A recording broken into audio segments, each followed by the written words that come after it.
Friends, welcome to the channel Garden and Vegetable Patch with your own hands. Today I want to give a short review of some very good low-growing tomato hybrids that we grow. These include Castaway, the famous low-growing hybrid, large-fruited with red fruit. This is what the fruit looks like. Very juicy, very tasty. You can also use it for salads, for tomato juice. This is not the typical size for the variety. The typical size looks like this. Well, if you compare, look here. This is probably more like the typical size for the variety. But again, sometimes we didn't water on time, sometimes we didn't prune on time, so this tomato produces both small and large fruits, encompassing all kinds of sizes. It's a remarkably high-yielding, exceptionally tasty, and determinate tomato variety. They got a little sunburned here. We didn't cover the bushes in time, and the sun's direction itself comes from over there, so all the heat was coming from that side, on the bush, and kept hitting the mamaka. But we'll get to the mamaka a little later. Let's take a look at the bush from the side.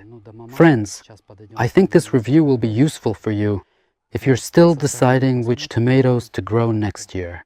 It won't be long before it's the end of August, and very soon you'll be facing the question of which ones to grow. So, by looking at ours, you can decide for yourself whether it's worth growing them or not. At least you'll have a little less doubt. And now, here's the fourth hybrid, the short Mamako, an excellent short hybrid, perfect for canning and salads. It's ideal. It's great for canning. The fruit is medium-sized. The fruit is larger. Well, let's pick one and compare it with the Mitsina fruits. They're growing here in 2 rows on the same bed, 1 row for canning and the other for salads. As you can see, if you compare them, it's a bit bigger, well, about twice as big, probably larger than the Mamaka, and it fits nicely into a jar.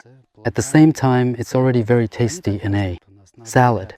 Mitsina, I would still recommend more for canning. This one is already universal. It can be used for different purposes. As for yield, let's take a look at the yield. Well, I think here you can comment or not comment, you can just watch.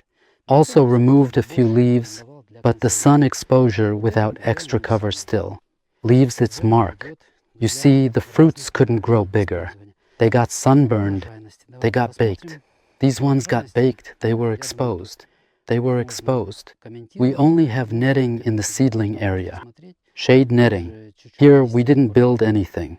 Next year, obviously, we'll probably cover the beds from the sun as well. I hope you liked our tomatoes. So, don't forget to give us a like. All the best, goodbye. See you next time.